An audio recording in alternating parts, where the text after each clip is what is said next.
신명기 27장. 모세와 이스라엘 장로들이 백성에게 명령하여 이르되 내가 오늘 너희에게 명령하는 이 명령을 너희는 다 지킬지니라. 너희가 요단을 건너 내 하나님 여호와께서 내게 주시는 땅에 들어가는 날에 큰 돌들을 세우고 석회를 바르라. 요단을 건넌 후에 이 율법의 모든 말씀을 그 위에 기록하라. 그리하면 내 하나님 여호와께서 내게 주시는 땅, 곧 젖과 꿀이 흐르는 땅에 내가 들어가기를 내 조상의 하나님 여호와께서 내게 말씀하신 대로 하리라. 너희가 요단을 건너거든 내가 오늘 너희에게 명령하는 이 돌들을 에발산에 세우고 그 위에 석회를 바를 것이며 또 거기서 내 하나님 여호와를 위하여 곧 제단 곧 돌단을 쌓되 그것에 쇠 연장을 대지 말지니라.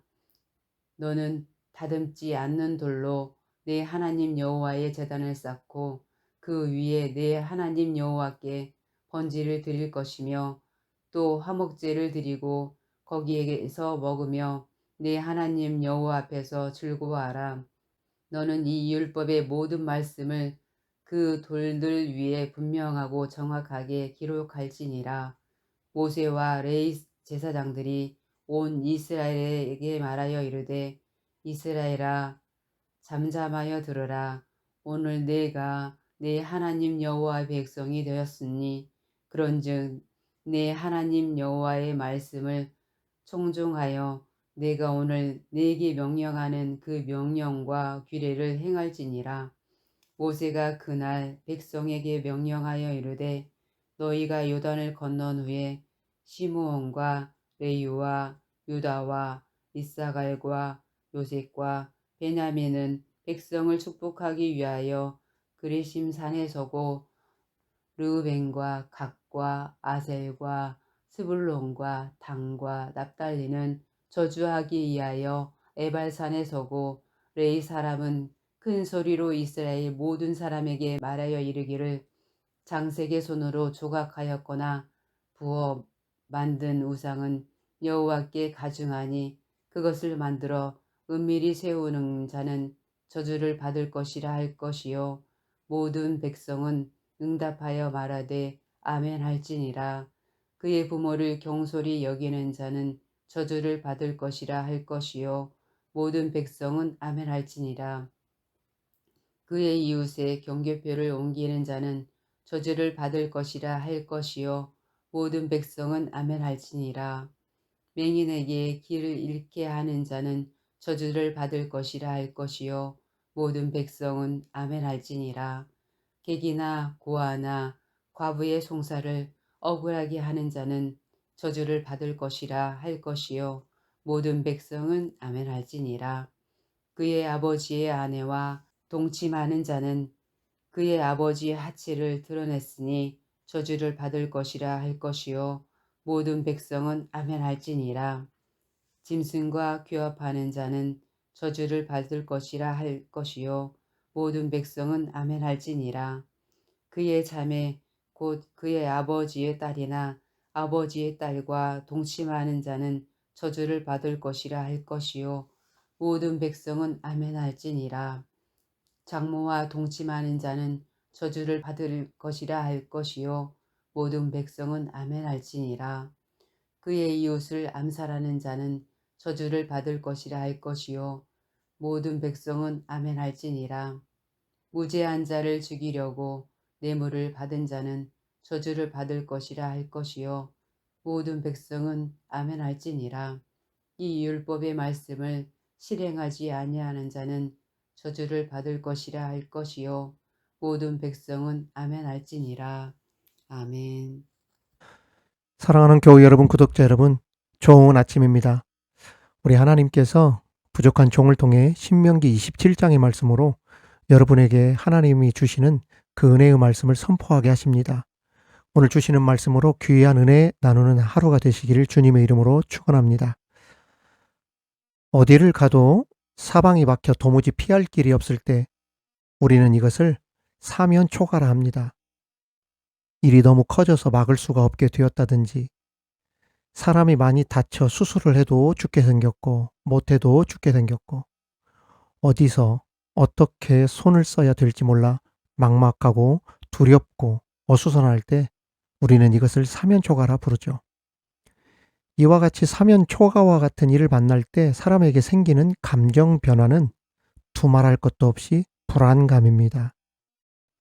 손을 쓸 수 없을 지경에 이르거나 사방이 막혀 피할 길이 없을 때 사람은 당연히 불안해하고 두려움에 휩싸이게 됩니다.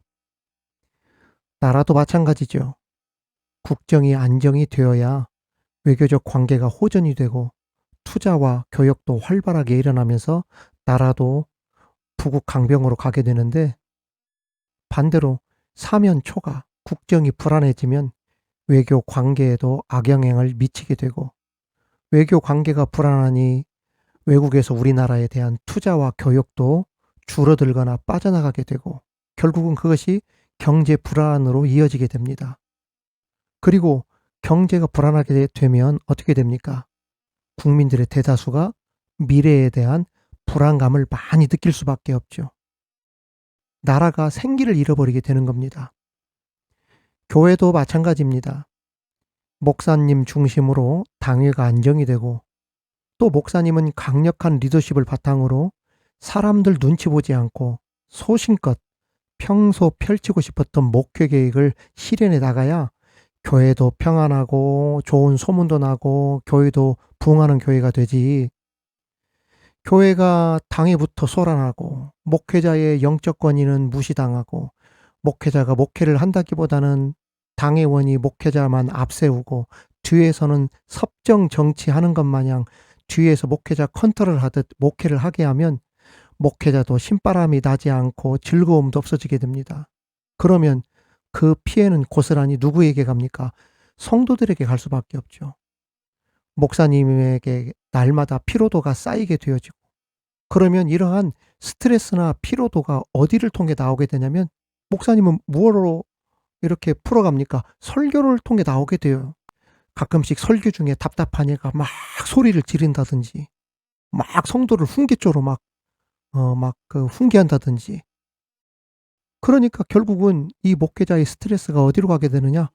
성도로 가게 되는 거예요.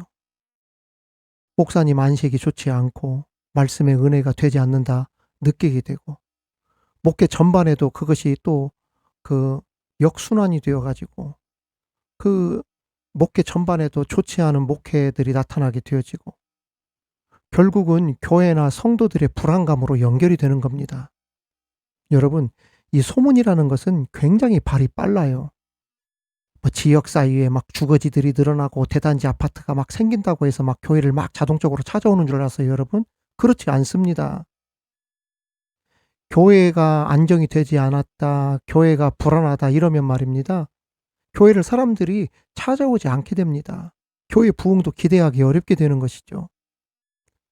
하지만 이 반대의 경우도 있어요. 제가 연신교회에서 부목사 사역을 만 10년을 하다가 제가 이제 담임으로 있던 교회에서 9년 정도 담임 목회하고 사임을 했는데 제가 2005년도 그러니까 20년이 넘었던 그 전에 그 2005년 겨울에 그 연신교회에 부임을 했거든요. 그랬더니 그 연신의 그 뒤쪽으로 그 불광동 북한산 뒤쪽으로 그 작은 언덕이 있었는데 그 일명 헐떡산이라고 불렀던 산이 있었어요. 오르막이 얼마나 가파른지 그리고 그 깔끔막진 그 경사지에 막 집들이 빼곡히 들어있었죠. 신방 다닌다고 밑에서부터 올라다니면은 숨이 헐떡거릴 정도로 그래서 헐떡산이라고 불렀어요. 쉽게 말해 가난한 동네였다는 뜻도 숨어 있다는 뜻입니다. 그 앞에 연신역 쪽으로 교회에서 건축을 100억 원 정도 가까이 그 당시에는 큰 액수였어요. 엄청나게 큰 액수였어요. 20년 전에 100억 원이면요. 그 건축을 했고 제가 입당 예배 4개월이 지난 2005년도 12월에 제가 부목사로 그 교회를 간 겁니다. 연신교회를 가보니까 당회에서부터 이순창 목사님을 얼마나 잘 모시고 얼마나 이 당회가 목사님 중심으로 똘똘 뭉치고 화기애애한지 이 당회원도 엄청 많았거든요. 그런데 가족처럼 지내고 그랬었죠. 제가 사임할 때 그 부목사 사임할 때 장로님들이 20 한 대여섯 분 되셨나? 여자 장로님들도 계시고 그런데도 얼마나 잘 뭉쳤는지 몰라요. 장로님들과 부목사님들과의 관계도 말로 표현할 수 없을 정도로 따뜻하고 끈끈하고 아름답고 정이 넘치고 장로님들은 우리 부목사님들인데도 잘 챙겨주시고 특별히 정말 인상적이었던 것은 이순창 목사님에 대한 그 존경심이나 그 영적 권위에 대한 순종은 정말 대단했어요. 교회가 영적 위계 질서가 뚜렷했고 주의종에 대한 신적 권위, 영적 권위에 대해 철저히 순종하는 이러한 모습을 당회에서부터 보여줬어요. 그 모습을 누가 봤겠습니까? 온 성도들이 봤죠. 그 모범이 되는 모습 말이죠. 거기에다가 말씀과 기도와 성령으로 충만한 교회가 되니까 타는 불에다 기름을 부은 듯 부흥의 불이 막 타오르게 되는데 정말 놀라운 부흥의 역사가 연신교회에 일어납니다. 위임 목사님이 영적 권위가 있으니까 덩달아 부목사님들도 힘이 생길 수밖에 없었습니다. 어떻게든 이 교회에서 그리고 목사님을 잘 모시면서 오랫동안 많은 것들을 배우자. 그래서 제가 그 교회 10년 동안 있었잖아요. 특히 이 부목사님들은 그 1년에 한 번씩 그 도에 갈 때마다 그 청빙 청원서 같은 것을 내야 되는데 이것 또한 교회에서 간소하게 처리를 해 주었어요. 굳이 부목사님들을 모셔왔는데 우리가 모셔왔잖아. 그런데 그걸 당회에서 1년에 한 번씩 성장시켰습니까? 성장시키지 않았습니까? 우리가 검토해보고 청빙하는 걸 우리가 여부를 살펴보겠습니다. 이런 식으로 갑질하지 않았다는 이야기예요. 엄청 존경을 받았어요. 부목사였지만. 지금도 부임했던 지 20년이 넘고 사임한 지 12, 13년이 넘었는데 지난 가을에도 연신교회 여러 권사님들이 목사님 내장산에 누구누구 차로 한가득 왔어요. 박현웅 목사님 만나고 싶고 식사도 한번 대접해 드리고 싶다고 해서 그래서 저희들이 지금 목사님께 연락드렸어요. 얼마나 지금도 잘 지내는지 몰라요.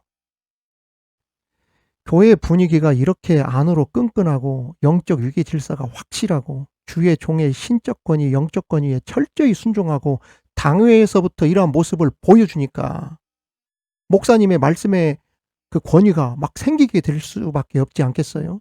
그러니까 능력이 나타나고 그러한 것들이 은혜로 교회 전반에 봉사하는 사람들에게 강력한 흡입력으로 작용해서 성도들의 참여율 높지, 신앙 만족도 높지, 교회에 대한 즐거움 지수도 높지, 교회에 대한 충성도 높지. 이 교회 전반의 성도들의 행복 지수가 말로 할 수 없을 만큼 올라가기 시작했어요. 제가 전도대 부목사 때 운영을 했는데 제가 전도대 운영했던 전도대원들만 70명에서 한 80명 제가 운영을 했거든요. 웬만한 교회 전 성도가 전도대원이었어요. 그 전도대원들만 1년에 전도하는 사람들을 교회로 등록시킨 사람이 400명에 가까웠단 말이죠. 매년 600명 이상이 교회에 등록하고 물론 정착률은 떨어지긴 했지만 어쩔 수 없는 일이죠.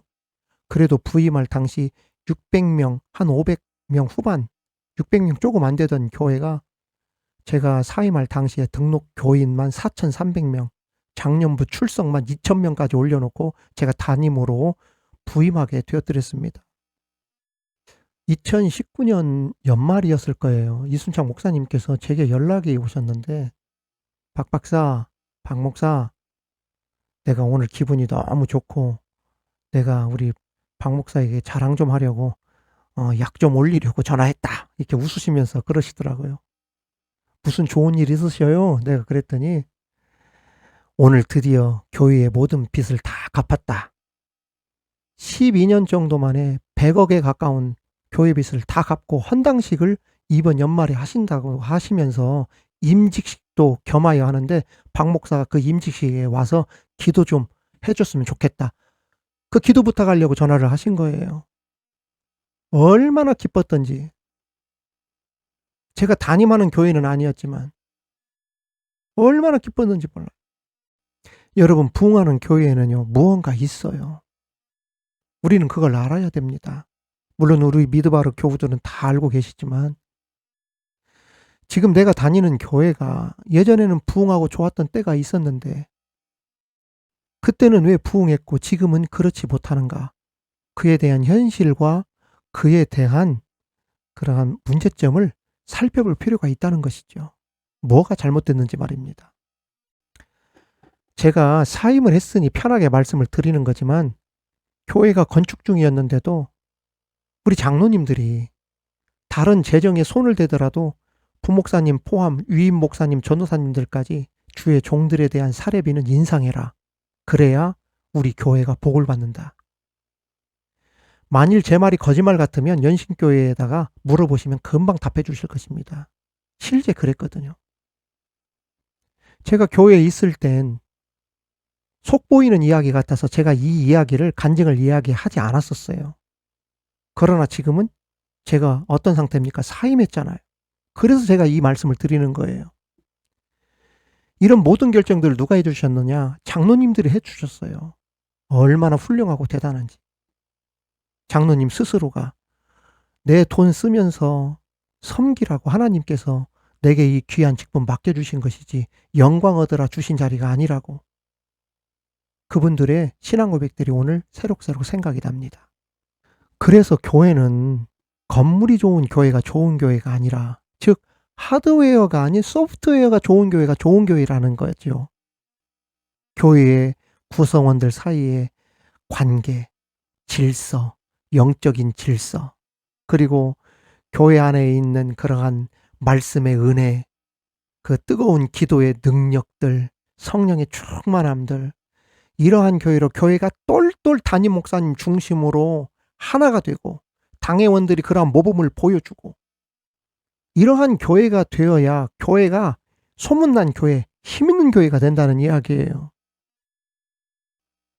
교회가 여전히 어떤 민감하고 큰 문제로 서로 교회가 분쟁하고 싸우고 목사님으로부터 당회원부터 하나가 되지 못하고 이렇게 되어져 버리면 교회가 평안하지가 않게 되어지고 즐거움이 없어지는 그러한 교회가 되는 것 아니겠어요?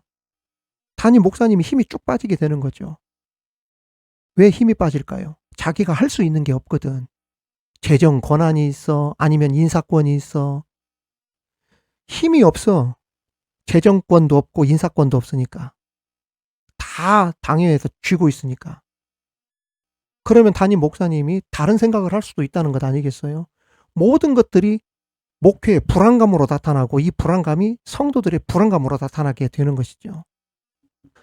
아무튼 신앙이 없는 사람들은 사면 초가에 부딪혀서 불안감이 생기게 되어지면 크게 두 가지 자세를 보입니다. 하나는 할 수만 있으면 내가 이 상황에서 도피해야지, 도피하고자 하는 마음. 또 하나는 미래와 같은 것은 생각하지 않고 아유, 될 대로 되라지 뭐. 그냥 눈에 보이는 대로 욕심만 체험해서 살아가는 이러한 모습으로 나타나게 됩니다. 그러나 그리스도인들은 그렇지 않죠. 그리스도인들은 미래에 대한 소망을 가지고 사는 사람들입니다. 지금 당장 어렵고 사면초가에 부딪히고 힘든 상황이지만 절망적으로 보지 않고 비관적으로만 보지 않는다는 것이죠.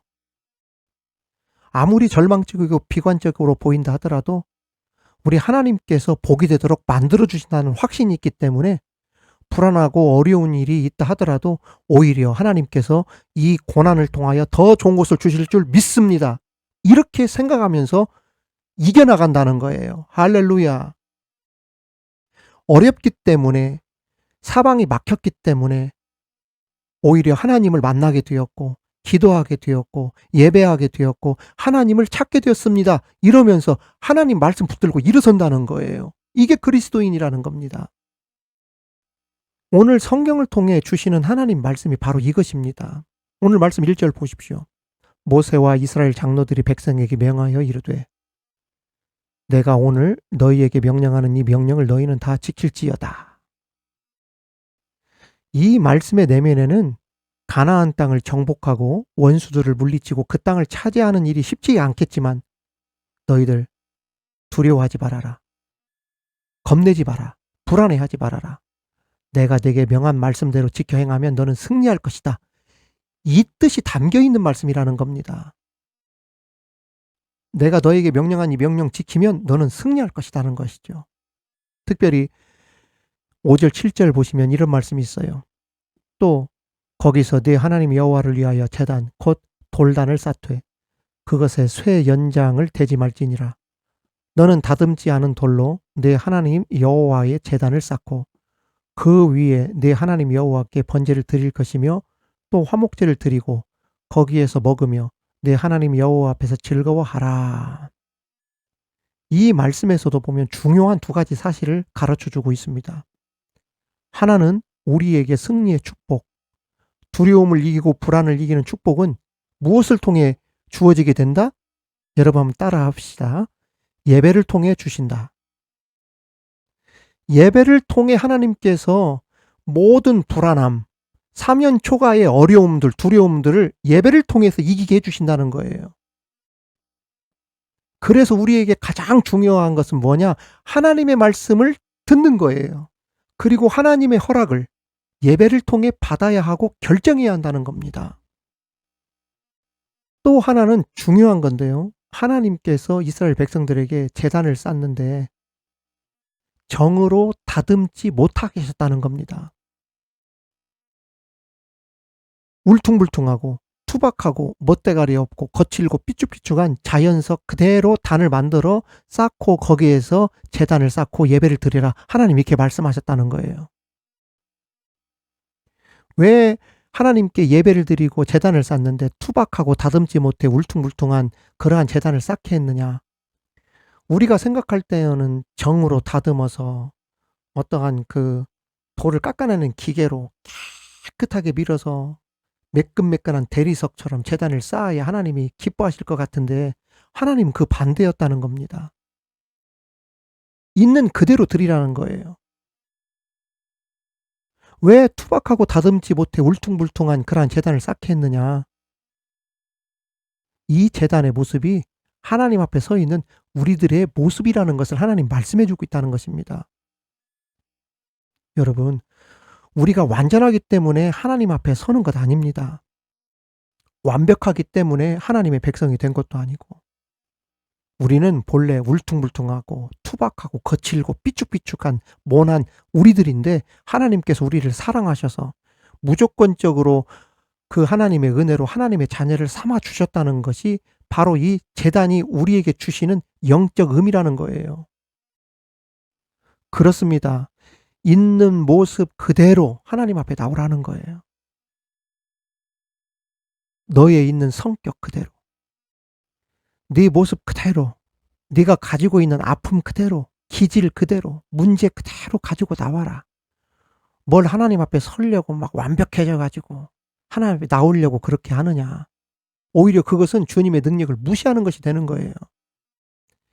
여러분, 아기가 뭐 엄마 아빠 찾아올 때 그래도 엄마 아빠인데 깨끗하게 씻고 단정하고 무릎에 앉아야지 이러면서 찾아오는 아기 있어요? 그래도 최소한 똥기저귀는 내가 벗겨놓고 아빠 엄마 무릎에 앉아야지 이런 아기 있어요? 아니지요. 부모가 그것을 또 그렇게 하라고 요구합니까? 아니지요. 그냥 아기가 이쁜 거예요. 있는 그대로 와도. 왜 그럴까요? 아기가 아기기 때문에 그러는 거예요. 아기가 성인이 아니기 때문에 그러는 겁니다. 그래서 용납하고 받아주는 겁니다. 하나님께 나갈 때 또 똑같은 겁니다. 있는 모습 그대로 하나님이 나오라는 거예요. 하나님께서 우리의 중심을 보고 예배를 받는 것이지 뭐 다른 것 보고 그 예배를 받습니까? 아이고 너희들 있는 교회는 몇백억짜리 건축물이니까 내가 네 교회에 가는 것이다. 뭐 이런 게 있어요? 미드바르 교회는 온라인 교회니까 교회에 형체도 없으니까 나는 그 교회에 가지 않으련다. 뭐 하나님 이런 하나님이십니까? 말씀의 능력이 온라인 교회는 능력이 없는 교회고 기존에 있는 현장 교회, 눈으로 보이는 교회에는 그냥 말씀이 그냥 자동적으로 은혜를 받는 그러한 교회입니까? 그게 아니라는 거예요. 상처가 있으면 상처가 있는 대로, 아픔이 있으면 있는 대로, 슬픔이 있으면 슬픔이 있는 그대로 나와라. 내 앞에. 나는 마음의 중심을 보고 예배를 받는다. 이것이 다듬지 않은 돌에 담겨진 영적 의미라는 것입니다. 여러분, 주님께 나가는 우리 모두는 다 똑같은 사람들입니다. 다 거기서 거기지 않습니까? 세상 어느 누구가 다른 사람을 정죄할 만큼 의인인 사람이 누가 있겠어요? 다 예수 그리스도가 필요한 사람들 뿐이죠. 오늘 그런 마음으로 주님께 내 모든 걸 있는 모습 그대로 엎드립시다. 주님, 나는 이와 같은 사람입니다. 저는 이처럼 연약하고 부족합니다. 이게 저의 모습입니다. 우리 주님께서 그러한 우리를 용납하시고 은혜를 베풀어 주실 줄 믿습니다. 그러한 주님으로 인해 참 평안과 감사와 은혜가 가득한 하루 되시길 바라고, 여러분이 섬기는 교회, 우리 미드바로 교회, 가정 모두 다 내적으로 튼실한 곳이 되어서 말씀과 기도와 은혜가 넘치는 곳이 되어서 주님의 이름으로 사랑받고 축복받는 그러한 우리 모든 교회, 가정, 우리 성도들 다 되시기를 주님의 이름으로 축원합니다. 축원합니다. 하나님 아버지, 이 세상을 살면서 사면초가에 부딪혀 불안할 때가 참 많이 있는 게 우리들입니다. 주님, 세상 사람들처럼 다른 도피처를 찾아 도망가거나 될 대로 되라는 식으로 사는 우리들 되지 않게 하여 주옵시고, 말씀을 따라 예배와 기도의 삶으로 모든 문제를 이겨나갈 수 있는 우리 모두 되게 하여 주옵소서. 특별히 하나님의 제단은 다듬지 않은 돌을 쓰게 하신 영적 의미를 깊이 깨닫게 하심을 감사합니다. 나와 같은 다듬어지지 않은 부족한 모습이라도 하나님 앞에 예수 이름 의지하여 담대히 나가는 우리들 되게 하여 주옵소서. 오늘도 주님의 은혜 아래 치유되고 회복되는 하루가 되게 하여 주실 줄 믿고 예수님의 이름으로 기도하옵나이다. 아멘.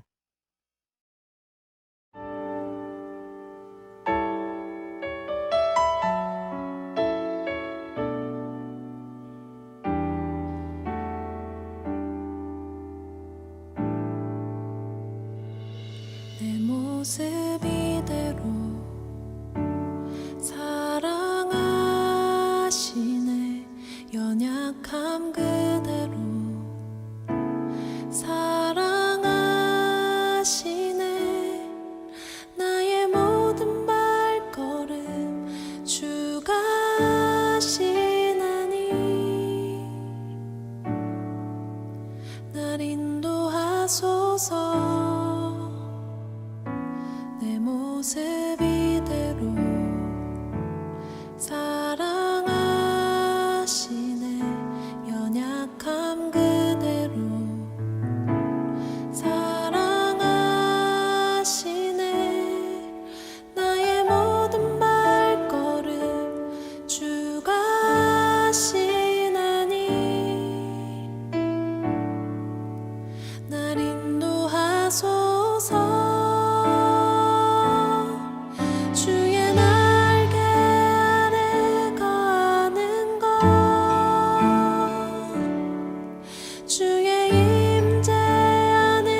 소망